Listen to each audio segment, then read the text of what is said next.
Welcome my dear students. Today we will be dealing with the session electromagnetic induction. You are familiar with generators and transformers. So let us learn about the working principle of generators and transformers.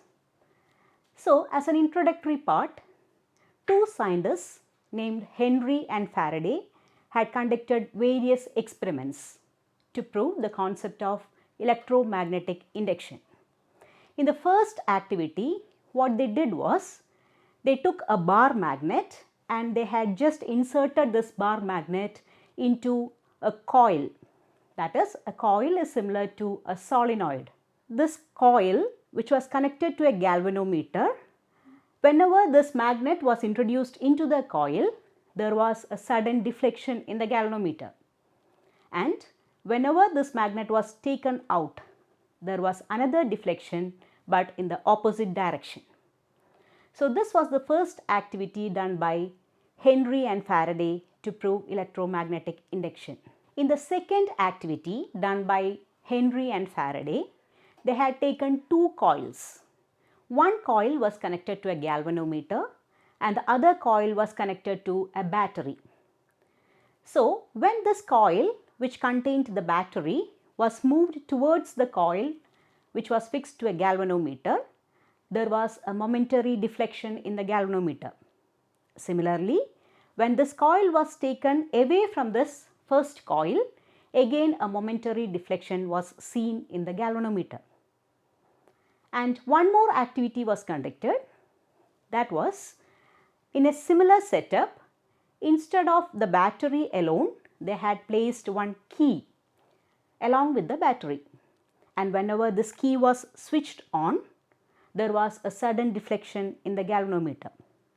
And whenever this key was taken out, again there was a momentary deflection but in the opposite direction. But it was found that the key is steady, or when the current becomes steady, there was no deflection in the case of a galvanometer.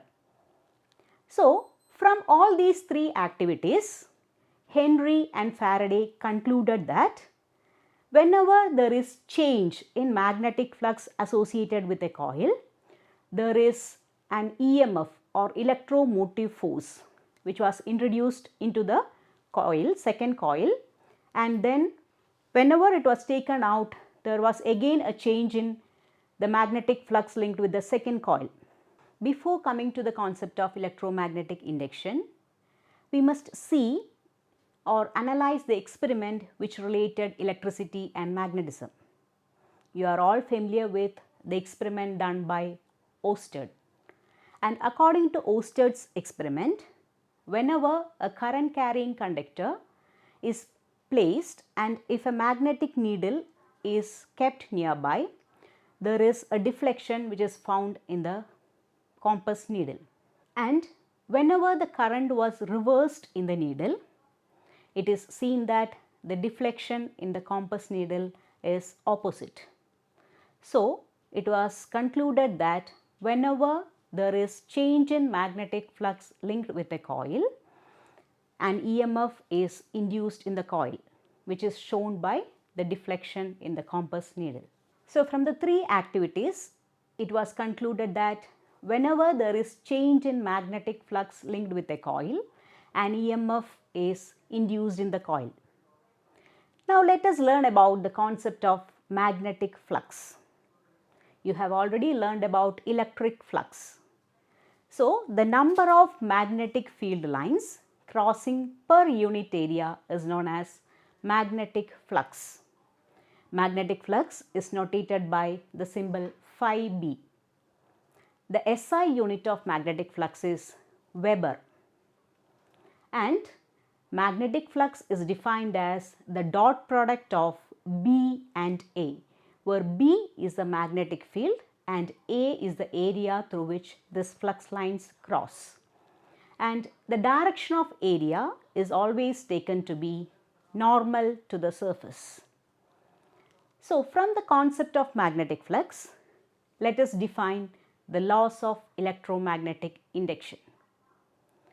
According to the first law, Whenever there is change in magnetic flux linked with a coil, an EMF is induced in the coil.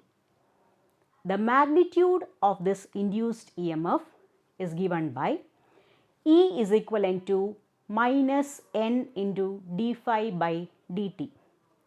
d phi by dt is the rate of change of magnetic flux. N denotes the total number of turns in the coil, and the negative sign is in accordance with Lenz's law. According to Lenz's law, the direction of this induced EMF will be in such a direction as to oppose the cause producing the change in flux. For example, suppose if you are moving the magnet into a solenoid coil, the current induced in the coil will be in such a direction so as to make the motion of the magnet still. Similarly, if you are moving the magnet away from the coil, then also the induced EMF in the coil will be in such a direction so that it opposes the motion of the coil. This is in accordance with Lenz's law. Next, we are going to deal with a topic called motional EMF. Motional EMF means it is the EMF induced in a coil whenever a part or a section of the conductor is moving. Suppose if we have got a rectangular planar section of a conductor in which one of the section is movable. Let L be the length of the conductor and X be its breadth. Then if you are moving one segment of that coil, it results in increase in area and it is kept in a region of magnetic field. You can see that the magnetic field is represented by crosses, which means that it is going into the plane of the paper. So here the direction of area, which is perpendicular to the surface, and the direction of magnetic field are in the same direction, or the angle between them is theta. So the amount of flux lines passing through this area is given by phi is equivalent to B dot A or BA cos theta.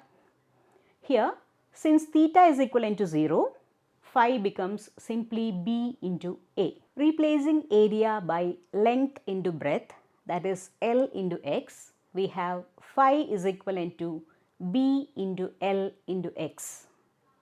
Now, calculating the EMF produced in this coil, we know according to Faraday's law, EMF is equivalent to minus N into d phi by dt.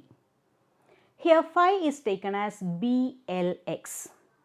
So d by dx of BLX will give us B into L into dx by dt. Here B and L are constants. Dx by dt is replaced by velocity v of the moving segment. So the equation for EMF becomes E is equivalent to BLV, which is the equation for motional EMF. Now, in order to calculate the power developed in the coil, we know power is equivalent to force into velocity. This we have got from the expression that power is equivalent to rate of doing work, or dW by dt. Work can be replaced by force into distance. So power is equivalent to force into dx by dt, which is replaced by velocity v. So power is equivalent to force into velocity. We know magnetic force is equivalent to I into dl cross B. Here it will be simply I into L into B. So power is given by the equation. Replacing I by I is equivalent to E by R, we get I is equivalent to BLV by R. Hence the equation for power becomes B square L square V square by R. This is the equation for power developed in the case of a circuit in which one of the part is moving. So thank you all.